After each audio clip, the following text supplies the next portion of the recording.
Hello everyone, in this video, I'm going to show you how to print your spreadsheet in Google Sheets. Printing a spreadsheet can sometimes be tricky because tables can get cut off in strange places. Luckily, Google Sheets gives you a few simple settings to make your printout look perfect. So first, let's look at how to open the printing menu. Go up to the top menus, click on File, and scroll all the way down to the bottom to click Print. You can also use a quick keyboard shortcut such as Control P for Windows or Command P on Mac. As soon as you do that, Google Sheets will open a full screen print preview page. You will see a list of settings over to the right side of your screen.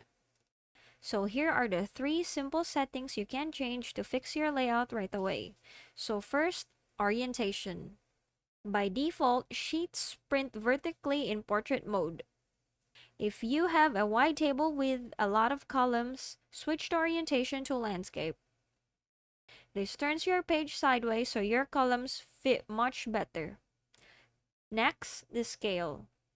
If your data spills into a second page by just a row or two, click on the scale menu, and instead of normal, select fit to page or fit to width. Google Sheets will automatically shrink your text a tiny bit so everything fits into a single piece of paper. And lastly, margins. You can change this from normal to narrow if you need to squeeze just a little bit more data into the edges of your paper.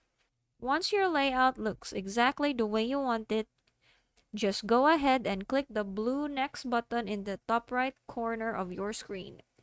This will send the file to your PC's regular print menu. Then from here, you can choose your printer, pick how many copies you want, or you can just save it as a PDF. And that's it. Thanks for watching.